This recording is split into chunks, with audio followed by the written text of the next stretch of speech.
이제 오늘 우리 함께 은혜 받을 말씀을 봉독하겠습니다. 마가복음 1장 14절에서 20절까지의 말씀입니다. 마가복음 1장 14절에서 20절까지의 본문 말씀입니다. 다 찾으셨으면 저와 여러분이 한 절씩 교독하도록 하겠습니다. 마가복음 1장 14절부터 20절까지입니다.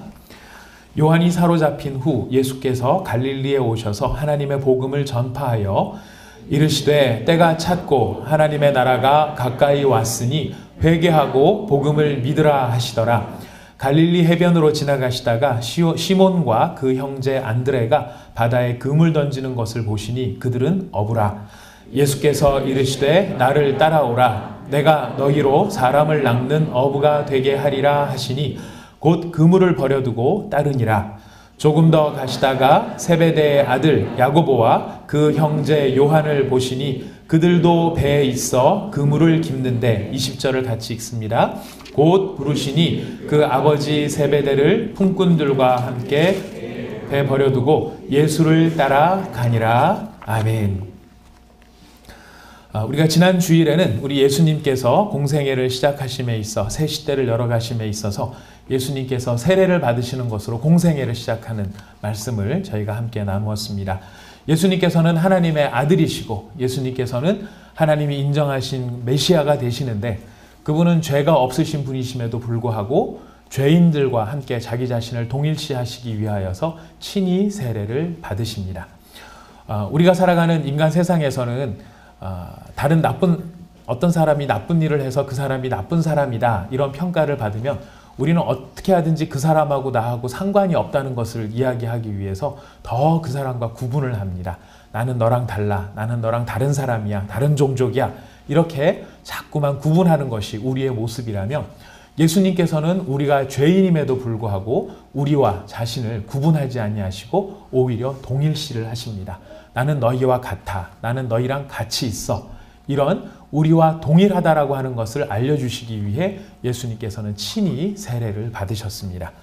예수님이 그렇게 우리와 자신을 동일시하시는 세례를 받으심으로 말미암아 하늘이 열리고 하나님께서는 저는 내 사랑하는 아들이다 라고 하나님께서 다시 한번 확증을 해서 보여주십니다. 하늘이 열리고 예수님께서 하나님의 아들 되심을 선언받고 난 다음에 예수님께서는 자신이 하나님의 아들이라는 것을 또 다른 방식으로 증명해 보이십니다. 그것은 성령에 이끌려서 40일간 광야로 나가시게 되었던 것이죠. 광야로 나가서 예수님께서 아무것도 없는 곳, 모든 것이 결핍되어 있는 그곳에서 시험을 받으십니다. 예수님이 광야에서 40일간 시험을 받으신 것은 두 가지 면에서 비교가 된다고 말씀을 드렸습니다. 첫 번째 비교가 되는 것은 첫사람 아담과의 비교였습니다. 아담이 살았던 에덴은 아담이 굳이 일하지 않아도 얼마든지 먹고 살 수 있는 모든 것이 갖춰진 환경, 바로 그곳이 에덴이었습니다. 땀 흘리지 않아도 수고하지 않아도 농사를 짓지 않아도 그는 풍족히 먹고 살 수 있는 그곳이 에덴이었습니다. 그 모든 것이 갖춰진 곳에서 하나님께서 아담에게 요구하신 것은 네가 먹고 살기 위해서 노력하지 않더라도 네가 신경 써야 될 것은 하나가 있는데 내 말에 순종하는 것을 네가 신경 써야 한다라고 알려주신 곳이 에덴이었습니다. 그러나 안타깝게도 아담은 그 모든 것이 갖춰진 에덴에서 실패하고 맙니다. 모든 것이 갖춰져 있고 모든 것이 풍족함에도 불구하고 아담의 마음에는 그가 누리고 있는 것 외에 더 다른 것을 갖고 싶어하는 탐욕과 교만함이 바로 그 에덴에서 실패하게 만들었던 이유가 되었습니다. 그러나 예수님께서는 아무것도 없는 그곳 40일 금식하신 이유를 말씀드렸습니다. 왜 예수님이 40일을 금식할 수밖에 없었는가? 거기는 먹을 것이 없었기 때문에 아무리 먹고 싶은 것을 찾으려고 하여도 먹을 것을 찾을 수 없는 광야였기 때문에 금식하실 수밖에 없었던 곳이었습니다. 그렇게 모든 것이 결핍되고 정말 죽을 정도로 죽을 수밖에 없는 환경인 그 광야에서 예수님께서는 아무것도 없다 할지라도 하나님의 말씀에 순종할 수 있다라고 하는 것을 보여주십니다. 그리고 40일간 광야에서 금식을 하신 것은 이스라엘 백성이 40년간 출애굽해서 광야 생활을 한 것에 빗대어서 비교가 되어져서 40일을 금식을 하셨는데요.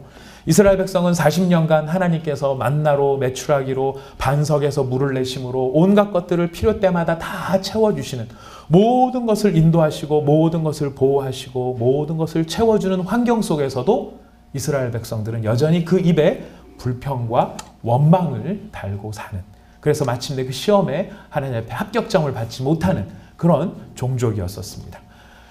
애굽 백성은 모든 것이 다 채워짐에도 불구하고 그렇게 하나님의 말씀에 순종할 수 없었다면 예수님께서는 아무것도 채워지지 않는 그 자리를 할지라도 감사할 수 있고 말씀에 순종할 수 있다라고 하는 것을 보여주셨습니다.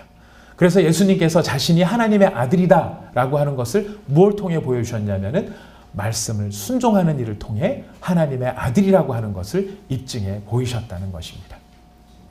우리는 많은 경우에 내가 하나님의 아들이고 하나님이 나한테 큰 은혜를 주셨어, 난 하나님이 함께 하시는 사람이야, 이런 거를 증명해 보이라고 한다 그러면 우리는 남다른 은사, 남다른 재주, 다른 사람이 갖지 못한 재물과 재능과 이런 것이 있을 때, 그런 것이 발휘될 때 내가 하나님의 아들이라고 하는 것을 입증할 수 있다라고 생각을 하지만, 예수님께서는 다른 어떤 것을 구하신 것이 아니라 자신이 하나님의 아들이라고 하는 유일한 증거는 무엇이냐면 아버지의 말씀을 존중하고 그 아버지의 말씀을 순종하는, 그것이 내가 하나님의 아들이라는 증거가 된다라고 하는 것을 우리에게 보여주십니다.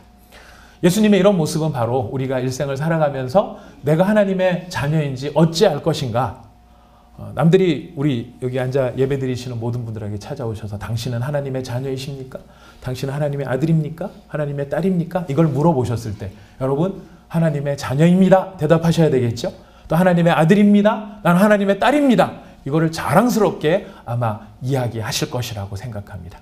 그럴 때 그분들이 그래? 그렇다면 네가 하나님의 아들이라는 증거가 뭐야? 네가 하나님의 자녀라는 증거가 뭐야? 이렇게 물었을 때 여러분들은 무엇으로 여러분이 하나님의 자녀라고 하는 것을 입증해 보이시겠습니까? 성경이 가르치시는 바 딱 하나의 증거, 다른 어떤 것이 아닙니다. 홍해를 가르는 것도 아닙니다. 하늘에서 메추라기 만나를 내리게 하는 것도 아닙니다. 물고기 2마리와 보리떡 5개로 5,000명을 먹이는 것도 아닙니다. 우리가 하나님의 자녀라고 하는 것을 세상 사람들 가운데서 아니면 우리에게 묻는 사람들에게 보여줄 수 있는 유일한 증거는 무엇이냐면 나는 하나님의 말씀을 존중합니다. 나는 그 하나님의 말씀을 순종합니다. 나는 그 하나님의 말씀에 집중해서 그 말씀을 따르기 때문에 나는 하나님의 자녀인 것입니다. 이렇게 말할 수 있는 여러분들이 다 되시기를 부탁드리겠습니다. 예수님께서는 이렇게 교만과 탐욕, 불평과 원망을 뛰어넘어 겸손과 순종으로 하나님의 자녀이신 것을 보여주셨습니다. 그래서 우리가 지난 시간에 정리를 한 것이 하나 있었습니다. 겸손이란 무엇인가, 또 순종이란 무엇인가를 정리를 해보았습니다. 예수님의 이 모습을 통해서 우리가 정리할 수 있었던 겸손의 진정한 모습은 무엇이냐면 자신의 위치를 아는 것이 겸손의 출발이었습니다. 우리가 겸손한 사람이라고 말한다면 어떤 사람이 겸손한 사람인가? 내 위치가 어딘가, 내가 어떤 존재인가를 아는 데서 우리의 진정한 겸손이 출발하는 것입니다. 겸손이 출발되는 것입니다. 그렇다면 순종이란 무엇인가? 그 위치를 지키는 것이 바로 순종의 모습인 것입니다. 내 위치가 어딘지를 알고 그 위치를 떠나가지 않는 것이 겸손한 자의 모습이요 순종하는 자의 모습이라는 것입니다. 아담의 실패는 자신의 위치를 망각한 데 있었습니다. 그리고 그 위치에 머무르려 하지 않았다는 것이 아담의 실패의 원인이었습니다. 하나님의 피조물이었고 하나님의 창조물이었고 말씀에 순종해야 하는 것이 자기의 위치였음에도 불구하고 아담은 자신이 사람이라고 하는 위치에 만족하지 않고 내가 하나님처럼 될 것이다라고 하는 그 위치를 떠나는 것, 그 위치를 벗어나려고 했던 것이 교만의 출발이었고 탐욕이었다는 것입니다. 예수님은 자신이 이 땅에 인간의 육신의 몸을 입고 온 그 자리가 어떤 자리인지를 이해하셨고 그 자리를 지켰고 그 자리에서 하나님 아버지의 말씀에 순종하셨다는 것입니다. 2016년을 맞이하면서 우리가 2015년을 떠나보내면서 16년을 또 맞이하면서 우리가 같이 2주 동안 계속해서 생각해 보는 것은 주님, 우리가 예수님처럼 겸손한 자가 되게 하시고 예수님처럼 순종하는 자가 되게 하여 주시옵소서. 그 말씀에 귀를 기울이는 자가 되게 하여 주시고 그 말씀을 즐거워하는 자가 되게 하시고 그 말씀을 지키는 자가 되게 하여 주시옵소서. 이것이 우리의 마음의 바람일 수 있기를 원합니다. 바로 이런 예수님의 그 겸손과 순종으로 말미암아 놀라운 일이 벌어졌는데요. 그것은 예수님의 그 시험 받으시는 기사의 마지막 부분에 보면 예수님이 들짐승과 함께 있었다라고 그 시험 기사가 마무리가 됩니다. 그 들짐승과 함께 있었다는 말이 무엇을 의미하는가? 예수님이 광야에 있었다는 사실 자체를 의미하는 것이 아니라 들짐승과 함께 한다는 그 말은 이사야를 통하여 보여주셨던 메시아 왕국의 아름다운 모습이 예수님의 순종과 겸손을 통해 이루어졌다라고 하는 것을 우리에게 알려주는 것입니다. 이사야가 꿈꾼 꿈이 무엇입니까? 이사야가 보았던 환상이 무엇입니까? 어린 양이 사자와 함께 있고 어린아이가 독사의 굴에 손을 집어넣어도 해를 받지 아니하는 그 평화의 나라. 사자가 소처럼 풀을 먹습니다. 다 무슨 뜻입니까? 그 환상의 말미에 주어지는 마무리는 그 땅에는 상함도 없고 해함도 없는 진정한 평화가 이루어지는 곳. 그곳이 바로 메시아의 왕국이라는 것입니다. 그런데 그 메시아의 왕국이 어떻게 이루어지는가? 바로 순종과 겸손을 통하여 그 메시아의 왕국이 이루어지더라 하는 것을 우리에게 보여주십니다. 그 평화의 나라, 그 평안, 그것을 이스라엘 말로, 히브리 말로 샬롬이라고 이야기합니다. 그래서 우리가 샬롬을 이야기할 때 무엇을 꿈꿉니까? 상함도 없고 해함도 없는 진정한 평화가 이루어지는 것. 우리가 척박한 환경에 살고 먹을 것이 없고 내 뜻대로 이루어지지 않는 그런 자리를 할지라도 하나님의 말씀에 순종하는 일에 방해가 되지 못합니다. 그 어려운 환경이 우리 가운데 있다 할지라도 그 어려운 환경이 우리가 하나님의 말씀에 순종하지 못하도록 만들지 못한다는 것입니다. 굶어도 하나님의 말씀에는 순종할 수 있다는 것입니다. 그러나 그런 순종을 통하여 어떤 기적과 같은 일이 일어나느냐 하면은 바로 평화의 나라, 샬롬의 나라, 메시아의 왕국이 이루어질 수 있다고 성경은 우리에게 선언하고 계신 것입니다. 여러분이 계신 그곳이 여러분의 겸손과 순종으로 말미암아 샬롬이 임하는 환경이 되기를 바라고 샬롬이 선포되는 곳이 되기를 바라고 여러분의 삶 속에 진정한 샬롬이 이루어질 수 있기를 축복합니다. 바로 이렇게 예수님께서 겸손과 순종을 통하여서 모든 시험을 이기시고 하나님의 아들됨을 증명하신 다음에 예수님께서 오늘 이건 본문의 말씀처럼 이제 공적인 사역을 시작을 하십니다. 공적인 사역을 시작하실 때 이렇게 진술을 합니다.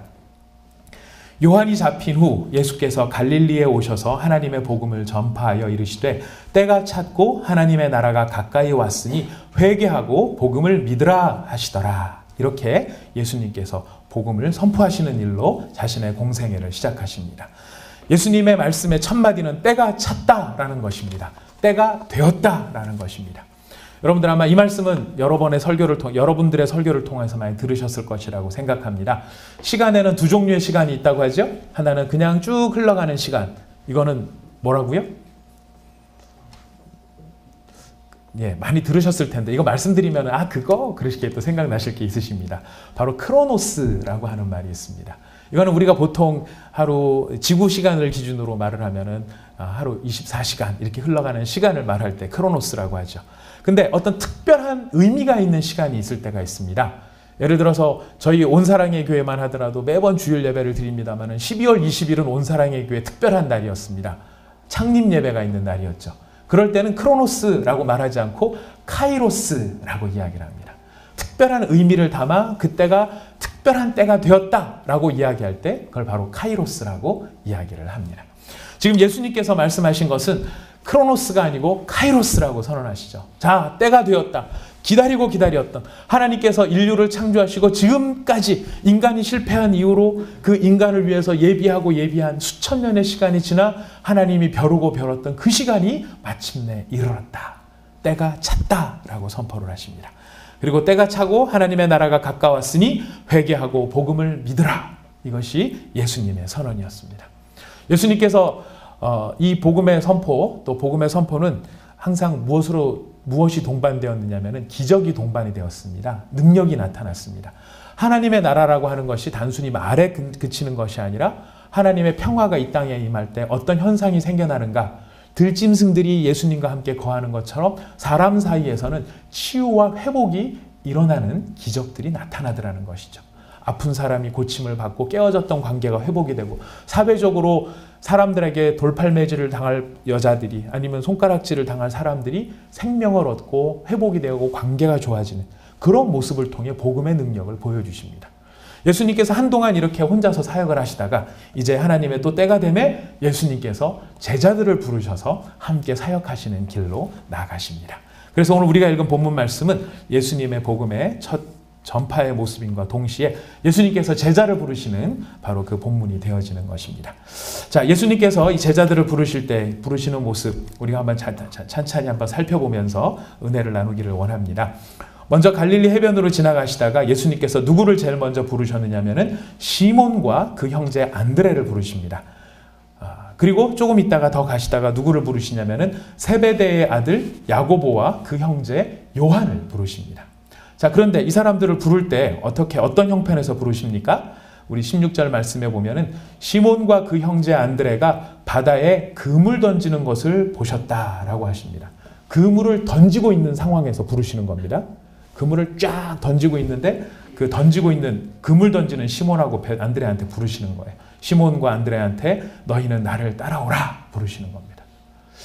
참 예수님도 참 성격이 급하세요. 그물이라도 다 걷어들이면 그 다음에 부르시면 좋은데 그물 던지시는 것을 보고 있으심에도 불구하고 나를 따르라 이렇게 해서 부르셨던 겁니다.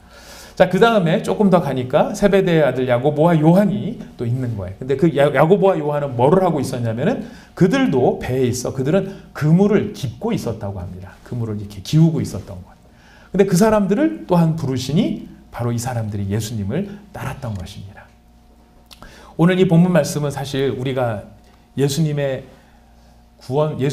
피를 통해 구원받은 사람으로 예수의 제자가 된다라고 했었을 때 그 제자가 무엇인가를 보여주는 굉장히 중요한 본문입니다. 오늘 이 본문을 통해서 먼저 결론적인 말씀을 하나를 정리를 하자면 제자는요, 예수님께서 부르셨을 때 버려두고 따르는 사람이 예수의 제자입니다. 근데 이 사람들이 버렸어요. 예수님께서 부르시니까, 제자로 부르니까 그 부름 받으시는 예수님을 향해 예수님을 따르기 위해 그들이 한 첫 번째 일은 뭐냐면 그 부르심에 응답하기 위해 그들이 버리더라라는 것입니다. 근데 그들이 무엇을 버렸습니까? 베드로와 시몬과 안드레는 보니까 뭘 버렸다고 18절에 되어 있습니까? 그물을 버렸다라고 되어 있습니다. 자, 야고보와 요한은 예수님께서 부르시니까 그 야고보와 요한은 뭘 버려뒀냐면 20절 말씀에 보니까 뭘 버려뒀습니까? 그 아버지 세베대와 또 품꾼들과 함께 또 뭐까지 버려둡니까? 배까지 버려두고 따라가는 것입니다. 그물을 버리고 또 배를 버리고 아버지를 버리고 품꾼을 버리는 것. 자, 이 그물과 배와 아버지가 그들에게 어떤 의미가 있는 것이었을까요? 베드로와 안드레, 요한과 야고보에게 있어서 그물과 이 배, 품꾼과 아버지라는 것은 어떤 의미가 있는, 어떤 가치가 있는 것들이었을까요? 어부인 베드로에게 그물은 생존의 보루입니다. 내가 나가서 그물을 던져 그 그물에서 물고기를 잡아 그 물고기를 팔고 그것을 먹고 내가 생존하기 위한 내 생존의 보루의 방편이라는 것입니다. 근데 그거를 지금 버리고 가는 것입니다. 생존의 방편을 포기하고 가는 것입니다. 또 베드로와 이 모든 네 사람에게 있어서 그물은 무엇을 의미하는 것입니까? 그물에서 물고기를 많이 걷어 올리면 그 물고기를 많이 잡은 걸 가지고 내가 먹기도 하겠지만 또 어떻게 할까요? 그걸 가지고 시장에서 팔아야죠. 팔아서 어떻게 합니까? 지난번에 배 살 때 빌렸던 할부금을 갚아야 되겠죠? 네. 이 그물이라고 하는 것은 베드로와 요한의 미래에 대한 이야기입니다. 자신의 미래에 이 그물로부터 얻을 수 있는 수확으로 말미암아 내가 쌓을 수 있는 미래를 포기하는 것입니다. 또 이 그물은 무엇에 대한 상징입니까? 네, 이 그물질을 많이 해서 물고기를 많이 잡으면 소고기 먹으러 가는 것이 아니고 어디로 가는 것일까요? 이번에 물고기를 많이 잡아서 내가 이걸 가지고 한턱 쫙 내면서 갈릴리 어업 협동조합의 조합장으로 이번에 출마해야 될 텐데. 이렇게 자신의 비전이 거기에 담겨 있을 수도 있더라는 것입니다. 베드로와 야고보와 요한에게 있어서 이 그물이라고 하는 것은 단순한 그물이 아니라 바로 이 네 사람의 생존이요, 이 네 사람의 꿈이요, 이 네 사람의 미래요, 이 네 사람의 비전이 바로 이 그물이라는 말 속에 포함이 되어 있습니다. 근데 그것을 버려두고 예수님을 따라갔다는 것입니다. 어떤 의미가 있습니까? 예수님을 따르는 일은 나의 생존과 나의 미래와 나의 꿈보다 더 소중한 것이 예수님을 따르는 일입니다. 라는 고백이 그 가운데 담겨 있었던 것입니다. 예수님의 제자가 된다는 것, 바로 이렇게 자신의 생존, 자신의 비전, 자신의 꿈, 자신의 미래, 자신의 모든 관계를 내려놓는 것인데, 곧 그 말은 우리가 다 포기한다 이런 것보다도 이 모든 것보다 누가 더 소중하다라는 고백일까요? 바로 예수님이 더 소중하다라는 고백일 것입니다. 예수님을 만나기 전까지 이 사람들은 바로 자신들이 얻을 수 있는 그물과 물고기에 집중하여 땅에 머리를 박고 사는 사람들이었다면, 예수님을 만남으로 말미암아 그들은 그렇게 땅에 머리를 박고 살던 사람으로서 만족할 수 없었던 영적인 갈망이 예수님을 통해 채워지는 사실들을 경험했던 것 같습니다. 이에 대해서 아주 좋은 글이 하나 있어서 제가 주보에 실어놨는데요. 여러분 들어오실 때 주보 다 받으셨죠? 거기 받아보시면은 켄 가이어 목사님이 쓰신 영혼의 창이라는 책이 있습니다. 두란노 서원에서 나온 것인데요. 여러분 나중에 기회 되면 꼭 이 책을 사서 한 번씩 읽어보시기를 바랍니다. 여러분들의 영적인 안목이 성장하는 일에 큰 도움이 될 만한 아주 귀한 책입니다. 그 책에 65페이지에서 67페이지까지 나오는 글 중에서 제가 한 대목을 인용을 했고요. 우리 중약 위에 있는 그 부분을 한번 제가 읽어드리도록 하겠습니다. 인간 본성의 고지대와 저지대. 우리는 그 둘 사이에서 끝없는 긴장 속에서 살아간다. 나무처럼 우리도 두 세계에 끼어 있다. 한쪽은 이 땅에 뿌리를 두고 한쪽은 하늘로 잎을 향한 채. 그러나 잎이 하늘을 붙들기보다는 뿌리가 땅을 붙드는 편이 안전하기에 언제나 현실성이 커 보이는 쪽은 땅이다. 땅이란 눈으로 볼 수 있고 손으로 잡을 수 있는 것이다. 그러나 천국은 손에 잡히지 않는다. 잎이 하늘을 붙들 수 없듯이 우리는 천국을 붙들 수 없다. 그러나 잎의 기공으로 하늘이 흡입되고 그 세포 속으로 태양이 빨려든다. 그렇게 잎은 이산화탄소를 공급받아 생명에 필요한 엽록소를 만든다. 하늘이 주는 모든 것을 박탈하면 잎은 양분을 얻고자 뿌리에 더욱 매달리다 결국 시들 수밖에 없다. 마찬가지로 영혼도 하나님과 단절되어 영원한 의미의 근원인 태양이 가려지면 엉뚱한 곳에서 의미를 찾으려 한다. 좋은 직장, 좋은 학교, 좋은 소속과 단체를 찾아 뿌리를 뻗으며 더 깊이 땅속으로 파고든다. 돈과 권력과 명예만 충분히 얻으면 의미를 찾는 영혼의 갈망이 그것으로 채워질 줄 생각하는 것이다. 갈망은 영혼의 본질적인 기능이다. 이렇게 얘기를 합니다. 여러분 참 멋있지 않나요? 저는 이 글을 읽으면서 어쩌면 이렇게 표현을 잘 해놓았을까 감탄을 하지 않을 수 없었습니다. 정말 땅에 뿌리를 내리고 있는 나무 같은 우리의 모습, 하늘과 땅의 경계선 사이에 끼어 있는 그것이 바로 나무인데, 그 나무가 땅에 뿌리를 내리고 살 수밖에 없지만 뿌리만 내린다고 나무가 클 수 있는 것은 아니죠. 진정으로 성장할 수 있는 힘은 태양으로부터 나오는 것인데, 그 태양은 손에 잡히지 않는, 잎을 통해서 호흡할 수밖에 없는, 그러니까 더 안전한 것은 뿌리를 내리고 있는 땅이죠. 우리가 하나님을 갈망하기보다는 땅에 우리가 뿌리를 대어서 얻을 수 있는, 내 힘으로 빨아내릴 수 있는 그런 것들에 더 많은 관심을 갖다 보니까 우리는 더 뿌리를 튼튼히 하는 일에만 관심을 가질 수 있더라 하는 것입니다. 그러나 그렇다 할지라도 영혼의 갈망은 채워지지 않더라는 것입니다. 아무리 좋은 학교, 좋은 명예, 좋은 직장에 많은 것들을 내가 얻는다 할지라도 우리는 하늘의 것으로 채워지지 않으면, 하늘의 것으로 우리가 누리지 않으면 우리는 영적 갈망을 해결할 수 없는 바로 그런 존재, 바로 그런 존재들 앞에 예수님께서 등장하셔서 나를 따라오너라. 그 뿌리를 박차고 그 그물을 던질 만큼, 던져버릴 만큼 정말 감격스럽게 이 제자들은 예수님을 따라갔다라고 하는 것입니다. 우리가 예수님의 제자가 된다는 것은 이런 모험을 하는 길입니다. 나한테 안전한 땅을 어쩌면 박차야 되는 일인지도 모릅니다. 우리가 예수님을 따른다라고 하는 것은 내가 힘써 노력해서 얻을 수 있는 것들을 어쩌면 내려놓는 일이 될 수도 있습니다.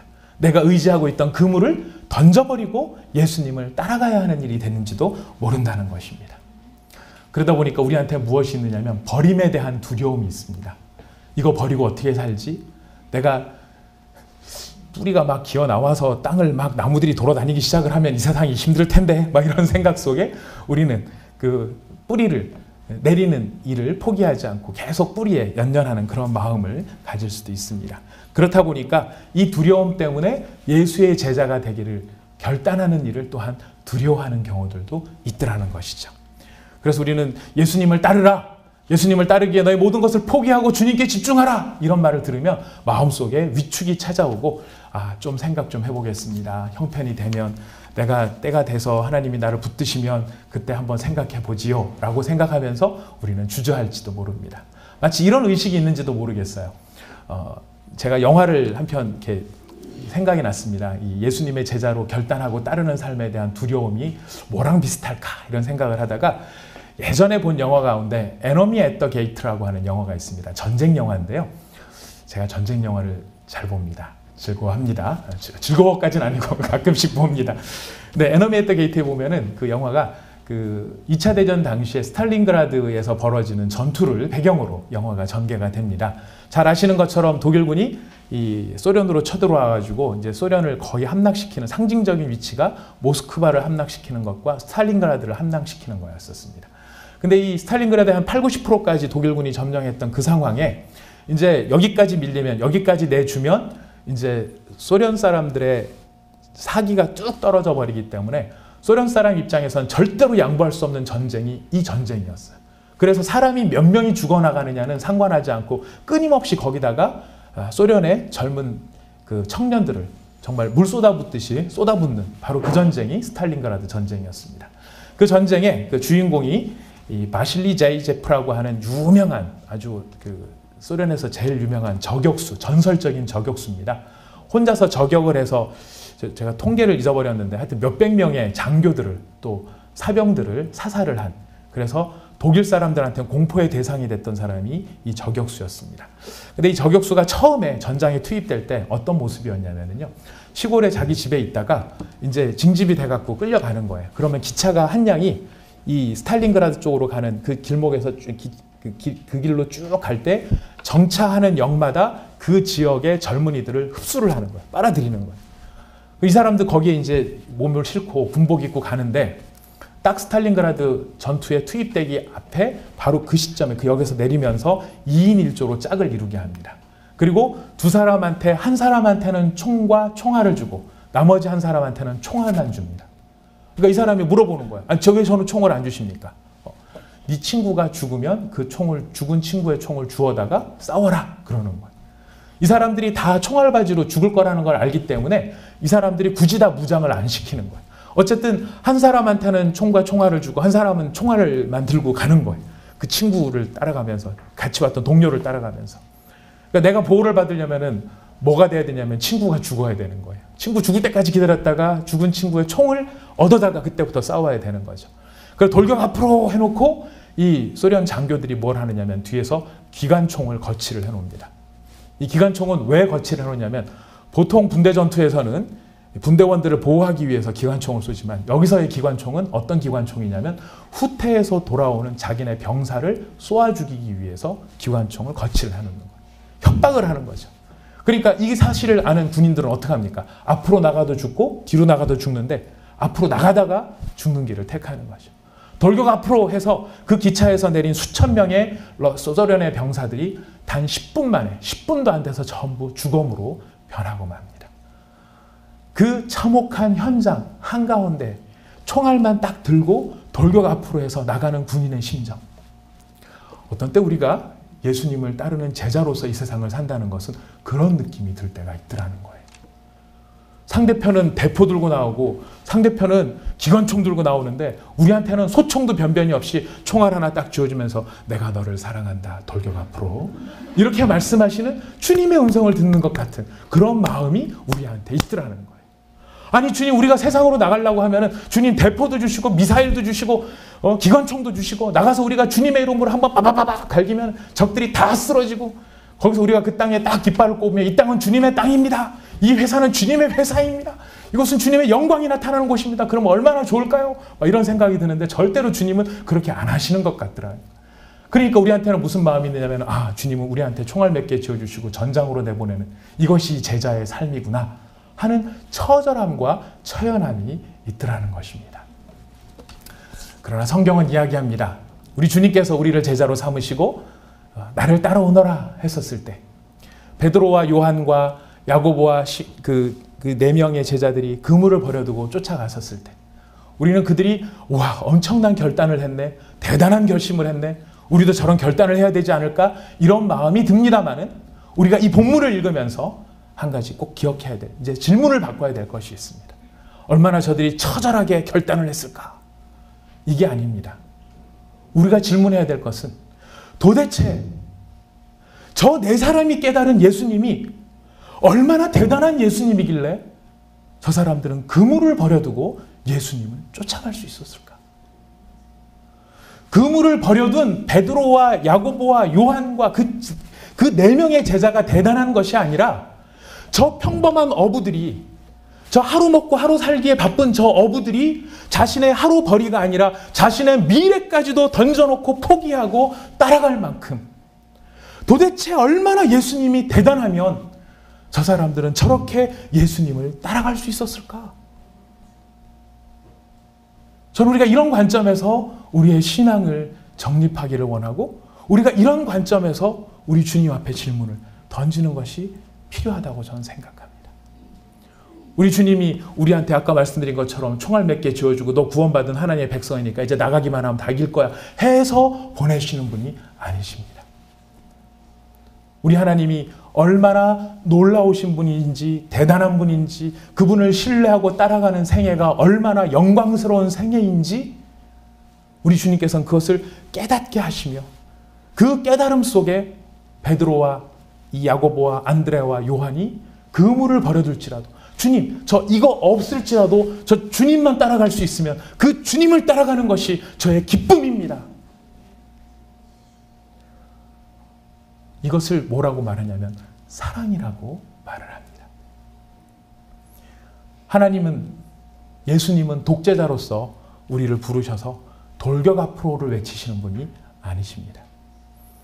하나님은 예수님은 사랑으로서 우리를 부르셔서 이제 네가 정말 이 땅의 뿌리를 받고 살아가는 아무리 먹어도 채워지지 아니하는 그 땅의 기쁨과 땅의 갈망이 아니라 이 땅에서는 얻을 수 없는 하늘의 영광과 하늘의 기쁨과 하늘의 소망을 바라보며 함께 가지 않겠니? 그 사랑의 자리에 나와 함께 하지 않겠니? 라고 부르시는 그 부르심이 예수님의 초청의 자리인 것입니다. 아브라함이 이삭을 바칠 때 아브라함이 어떻게 그 이삭을 바칠 수 있었을까? 정말 아브라함은 대단한 믿음을 가진 사람이야.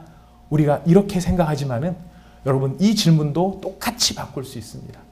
도대체 아브라함이 깨달은 하나님이 얼마나 대단한 하나님이면 아브라함은 자기 하나밖에 없는 독자를 아끼지 않고 기쁨으로 바칠 수 있을 만큼 그 하나님이 영광스러운 하나님으로 깨달아졌을까? 전 2016년을 맞이하면서 우리한테 이런 영적인 소원이 있었으면 좋겠습니다. 하나님을 정말 이렇게 예수님께서 제자들을 부르셨을 때 베드로와 안드레와 야고보와 요한을 부르셨을 때 그들이 그물을 버려두고 배를 버려두고 그리고 예수님을 따라가는 그 기쁨 그들이 도대체 어떤 예수님을 깨달았을까 이렇게 따라갈 수 있었을까요? 주님 저에게도 그런 깨달음을 주시옵소서. 겨우 마지못해서 목사님들이 뒤에서 자꾸만 등을 떠미니까 여러분 가야 되지 않겠어요? 돌격 앞으로 해야 되지 않겠어요? 안 그러면 제가 뒤에서 기관총으로 쏠지도 모릅니다. 이러면서 여러분들을 막 떠미는 것이 아니라 정말 그 주님 제가 그 주님 붙잡고 다 놓쳐도 좋으니까 그 주님 붙잡고 제가 나가고 싶습니다. 주님, 그런 깨달음을 저에게 주시옵소서. 우리가 많은 경우에 오해합니다. 많은 경우에 이렇게 오해합니다. 우리가 예수님을 믿으면 더 좋은 그물이 생기고 더 좋은 배가 생기고 더 숙련된 일꾼이 생겨서 내가 조합장 되는데 주님이 한몫해 주실 것이라고 생각하면서 예수님을 따르는지 모릅니다. 그러나 예수님을 따르는 일은 그것을 포기하는 것으로 시작이 되는 것입니다. 포기하는데 그 포기가 그냥 예수 믿으니까 다 포기해야 돼. 예수 믿지 마. 어지간하면 믿지 마. 무지하게 피곤해. 이게 아닌 거죠. 예수 믿은 사람이 예수 믿으라고 강청할 수 있는 이유가 어디에 있습니까? 내가 그 예수님을 만나고 보니까, 그 예수님을 발견하고 보니까, 그 예수님을 확인하고 보니까 지금 내가 따르고 있던 조합장 아무것도 아니야. 그거 아무것도 아니야. 그거 이제까지 내가 뭐 있는 줄 알고 따라갔는데 그거 아무것도 아니야. 그거랑은 비교할 수 없는 기쁨이 있어. 이 기쁨을 발견한 자가 바로 다른 사람을 예수의 사람으로 바꿀 수 있는 사람이 되는 것이고, 소개하는 사람이 되는 것이고, 전도하는 사람이 될 수 있는 것이겠죠. 자, 그렇다면 우리의 소원이 어디에 있겠습니까? 주여, 우리의 영적인 안목을 열어주시옵소서. 내 눈을 열게 하여 주시옵소서. 뿌리밖에는, 땅밖에는 바라볼지 못하던 제가 하늘을 향하여 눈을 뜨게 눈을 열어 주시옵소서. 그물밖에 볼 줄 몰랐던, 그래서 주님을 따르더라도 더 좋은 금을 얻기 위해서 맨날 꼬맸던 무명 그물 말고 주님 나일론 그물 한번 해놓으면 잘 끊어지지 않는 그런 그물, 철밥통 같은 그런 그물, 그런 것 좀 주세요 라고 따르던 자리에서 주님, 그물이 문제가 아닙니다. 저는 주님이 최고이십니다. 저는 주님만 있으면 저는 어떤 것도 내려놓을 수 있습니다. 우리의 처절한 각오와 헌신과 결단이 아니라 따를 수밖에 없도록 그것이 얼마나 영광스러운지를 우리에게 알려주셨기 때문에 그 영광스러움에 사로잡히고 보니까 아무것도 아니. 그래서 어떤 목사님은 이런 깨달음 속에 이런 고백을 하셨습니다. 자신은 스테이크를 먹고 온 날 초코파이를 먹지 않는다고. 그분의 최상의 비교였어요. 그분이 얼마나 고기를 좋아하시는 분인지, 그리고 초코파이를 얼마나 좋아하시는 분인데 아무리 내가 초코파이를 좋아도 스테이크를 먹고 온 날은 초코파이를 먹지 않는다. 경험을 해보고 나니까 비교가 안 되더라, 이 이야기를 하시는데 그분의 수준에서는 그렇게 이야기를 하세요. 제 수준에는 저는 뭐라고 이야기를 해야 될지는 잘 모르겠습니다. 뭐라고 말해야 될지는 모르겠는데, 목사들이 제일 답답한 게 뭐가 제일 답답하냐면, 깨달은 건 이만큼 깨달았는데 그거를 막 전하려고 하니까 너무 제가 부족한 거예요. 표현력도 모자라고, 뭐 설명도 안 되겠고 비유도 안 되겠고. 그래서 뭐만 하는 줄 아십니까? 냅다 소리만 지르는 겁니다. 예수님이 너무 좋아요 이렇게 소리밖에 지를 수가 없더라는 거예요. 그 심정을 여러분 아십니까? 여러분 아시기를 바랍니다. 여러분 그런 심정을 아시기를 바랍니다. 친구한테 설명을 해야 되겠는데 그냥 뭐 다르게 설명할 말은 없고, 좋아 그냥 다녀봐, 정말 좋아, 오죽하면 그 말들이 나오겠어요. 근데 그렇게 하려면 진짜 느끼고 진짜 깨닫고 진짜 알아야 하는 것입니다. 올 2016년 한 해를 여러분들께서 보냄에 있어서 이런 복이 여러분에게 충만하게 임하기를 축복합니다. 하나님이 어떤 분이신지, 예수님이 어떤 분이신지, 하나님 나라의 복음이 어떤 능력이 있는 것인지, 하나님의 하나님 되심이 얼마나 영광스러운지 올 한 해 여러분들께서 깨달으시는 그런 2016년 풍성한 은혜의 한 해가 되시기를 축복합니다. 우리 시간 같이 기도하도록 하겠습니다.